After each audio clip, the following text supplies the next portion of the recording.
InFocus. Good afternoon. Welcome to 22 News in Focus. I'm Taylor Knight. If you walk into a classroom anywhere across the country, you expect to see bulletin boards and walls covered with posters and charts. You may also expect students to be supplied with pencils, crayons, and paper. Unfortunately, though, that is not the case in many school districts, including here in Massachusetts.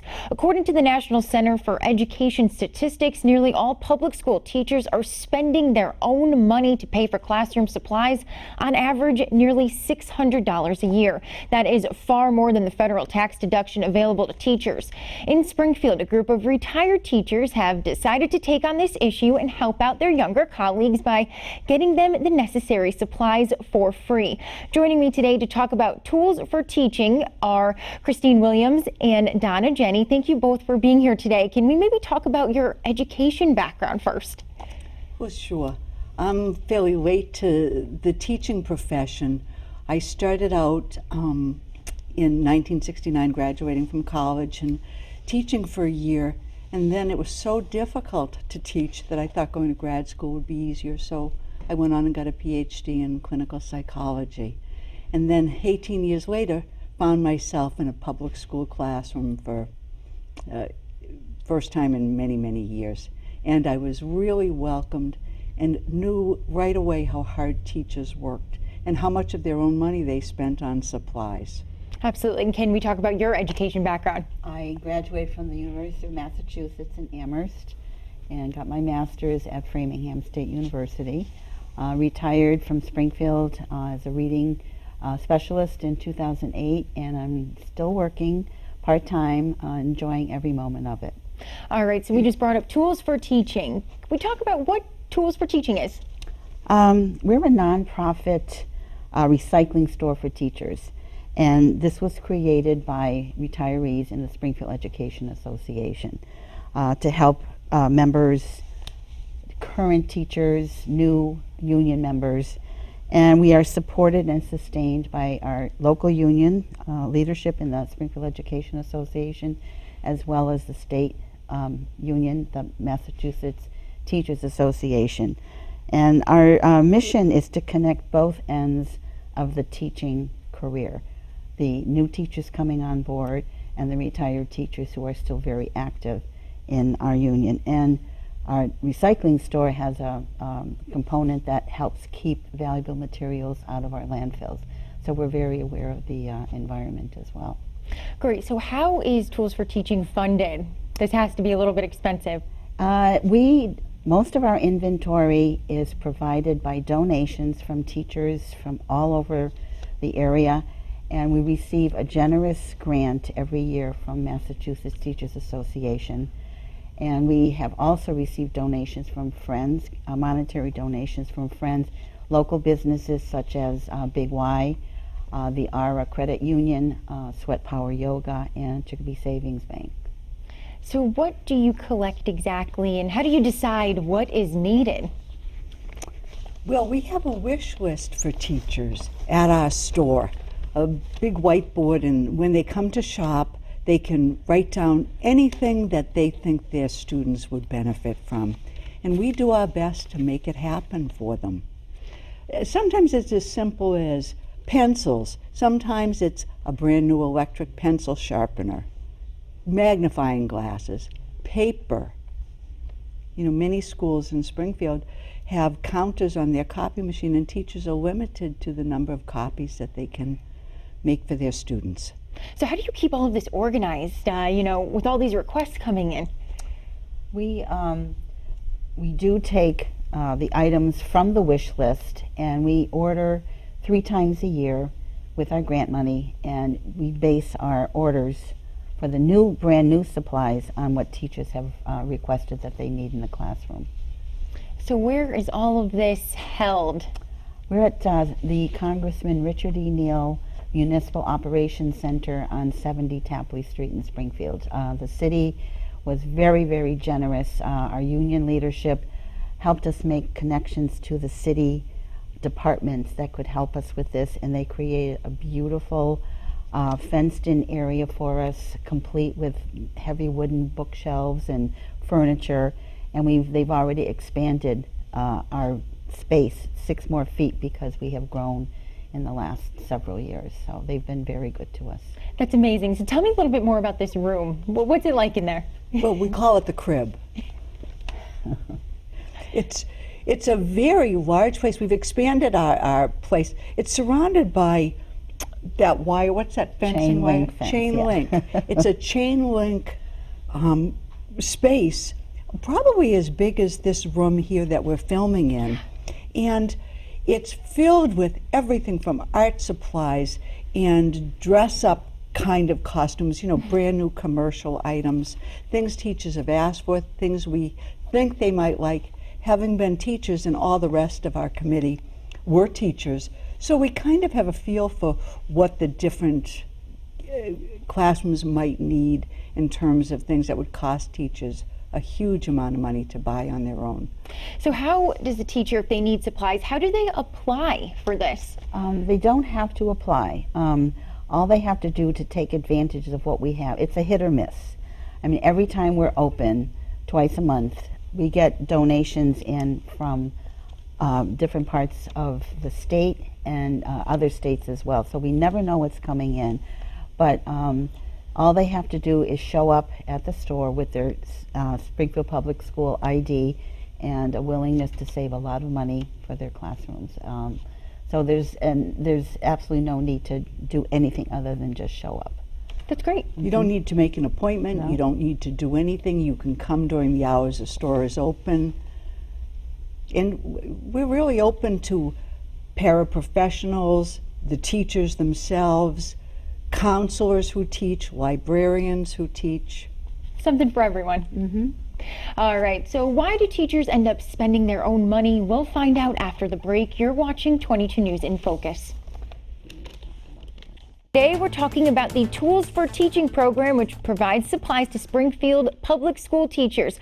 Our guests today are Christine Williams and Dr. Donna Jenny. So tell me about, so right now it's only open to Springfield teachers. Is there plans for expansion, anything like that? We Donna and I have been ambassadors to different areas in Massachusetts. We have spoken to Massachusetts Teachers Association conferences and conventions where teachers from all over the state are hearing about this program. We were also invited to speak at the National Education Association conference in Chicago. So we are hoping to get this program replicated in not just Massachusetts, but all across the country. There are other businesses that help teachers, but none of them have the recycling component that we do, where we get donations of classroom materials from retiring teachers. So when you go to other places like Chicago, what's the response to your program? Are people like amazed by this? They are, and they just are amazed by the simplicity of the idea that it's teachers helping teachers with things that they already have. And as you already mentioned, teachers spend $600 to $1,000 a year, and over the course of a 25, 30-year career, that's a lot of purchased material.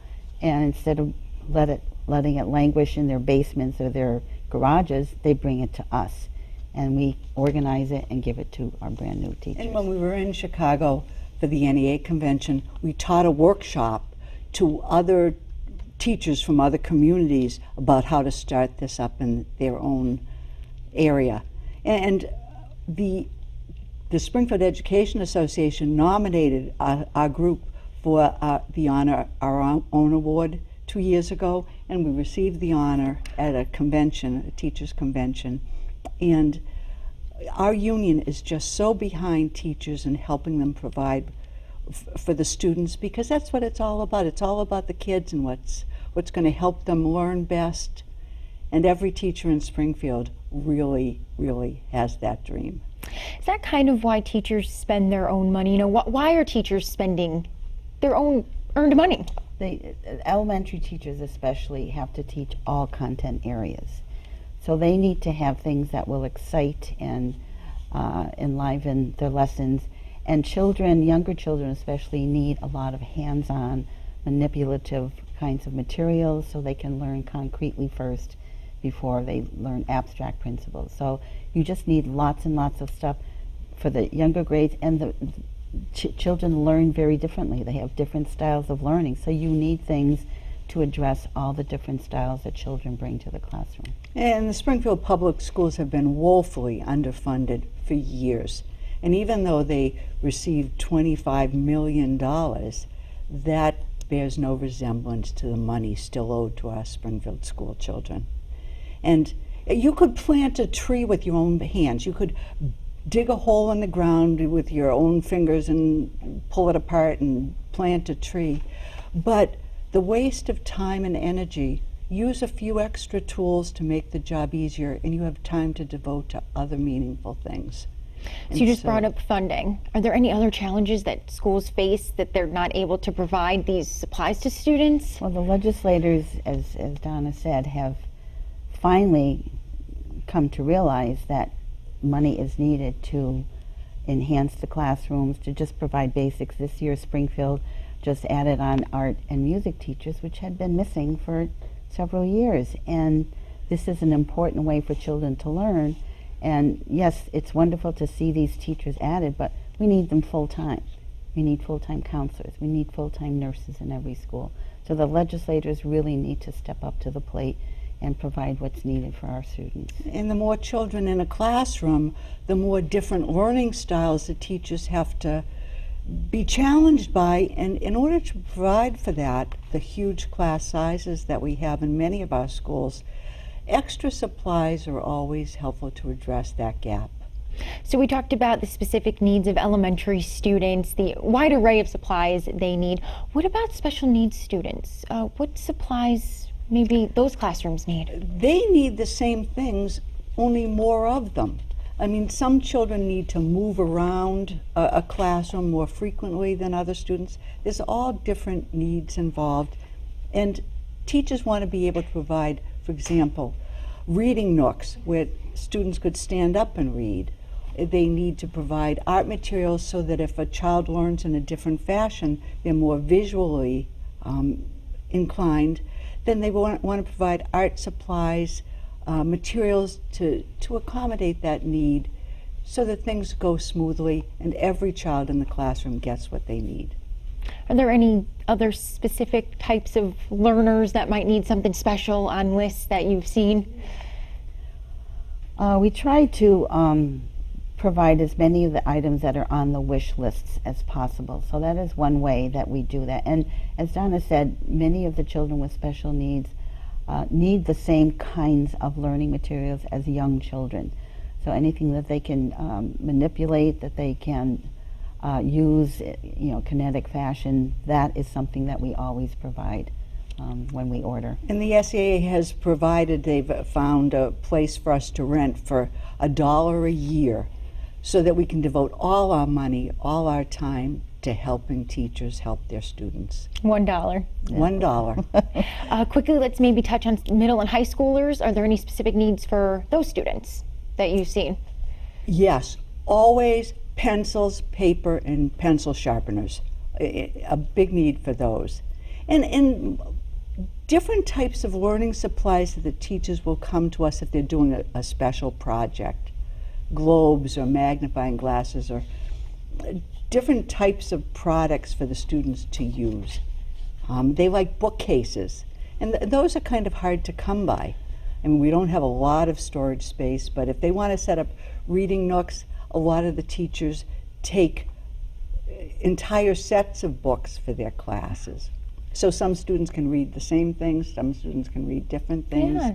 Journals, notebooks, Got it. things that parents would have to buy too. Mm-hmm. And in many of the more affluent communities, you see that teachers send home a wish list with their students about what the parents should send in. And not every school can do that, not every parent can do that. Right. We want to be respectful, we want to be mindful. Great. All right, so after the break, we'll learn what you can do to help support teachers. You're watching 22 News in Focus. We're talking about the Tools for Teachers program. So this is a program for Springfield teachers. What is the response that you've gotten in Springfield? We've been overwhelmed with how positive the response has been. Principals, administrators have gone out of their way to make sure that their teachers, paras, guidance counselors, adjustment counselors can shop at our store, librarians, to come in and really fill out their classrooms with the things that, right after the school year starts, I think teachers, once they see their kids, once they know what the layout is, once they know what's going to be happening, then they see the need that's not being filled. And the principals are very supportive. So this response, how does it make you guys feel to get this type of feedback? Well, we are a group of teachers who were very active in our union. We were political activists, and we took that energy and we moved it over to Tools for Teaching when we retired. So we're used to working together, and it's just very, very gratifying to see these young teachers come in, because not only can we give them classroom supplies, but we can give them empathy, because we've been there, we've done that, we know what they're going through, we can encourage them, tell them they're going to be fine, and offer suggestions. But that connection between a young teacher and a seasoned teacher, I think has gone a long way to helping them. So it's very, very gratifying and satisfying to see that. Offers a whole new level for this. So is there a specific age group, or do you kind of just accept any donations? We do not. We don't take textbooks that are over 10 years old. We're really pretty definite about that. We are wanting supplies that teachers have actually asked for and can use. So one of the reasons that we have a full staff when we work at the store is to accept donations, to go through what's being donated, and to see if it's something that our teachers can use, to organize those supplies on the shelf, and then to help teachers who come to shop. So for people who might not have school supplies at home that they can donate, monetary donations, how can we do that? Oh, we can also, and office supplies. So businesses often conduct seminars and workshops for their employees, and they have pads, pencils, pens, incentives like water bottles or hats, or and those things we would be happy to have after their seminar is over. And it doesn't matter if their logo is on those items. Classroom teachers can use those in many different ways. And monetary donations we're happy to accept, and those checks could be mailed to the SEA office at 1000 Wilbraham Road. But we're hoping businesses, if they have excess office supplies that are, especially in the middle school and the high school, the paper, the pens, the notebooks, the folders, binders, all those things that businesses might just toss when if they have excess material. Yeah.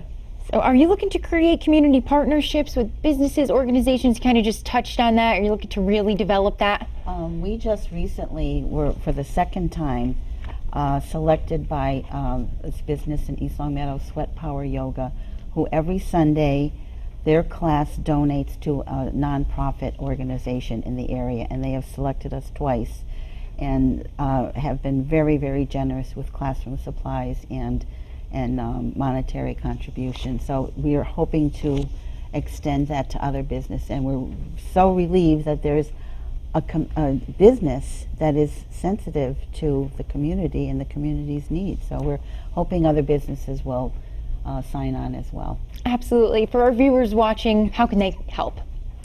Money, office supplies, classroom supplies, and come to our store at 70 Tapley Street. We're open the second and third Thursday of every month, except July, from 3 to 5:30, so they can stop in if they've got office supplies, any kinds of classroom supplies. We're there at those hours. We'd like volunteers to come work at the store. There's some actual physical work involved in stocking the shelves and organizing all the generous donations we've been given. People who would help us write grants for sources that we don't know about, if someone would come forward, we would really appreciate that. There's a lot to do. Yes, yes. If other teachers in other communities would like us to come out and run workshops for them, we would be happy to do that for them, to show them how to start a store in their own community. So any specific supplies you're looking for right now off the top of your head? Any basic classroom supplies, papers, pencils, pens, paper, Art supplies, those are always welcome. Pencil sharpeners. They love electric pencil sharpeners are like worth their weight in gold. It's considered a real luxury, and it's a very useful item to have in a classroom. And finally, how can we find you online? We have a Facebook page, and our information is there, and we also can be contacted through the Springfield Education Association in Springfield on 1000 Wilbraham Road. And for your listeners, have them like us on Facebook. Absolutely. Thank you both so much for being here today. Thank you for having us. We'll have the last word after the break. You're watching 22 News in Focus. We've been talking about the Tools for Teaching program that helps provide classroom supplies to teachers. Thank you to our guests, Christine Williams and Dr. Donna Jenny. That's our program for today. Thank you all at home for watching. If you missed any of it, you can watch it in full on our website at wwlp.com, including a link to the Tools for Teaching program. From all of us here at 22 News, we hope you have a wonderful day.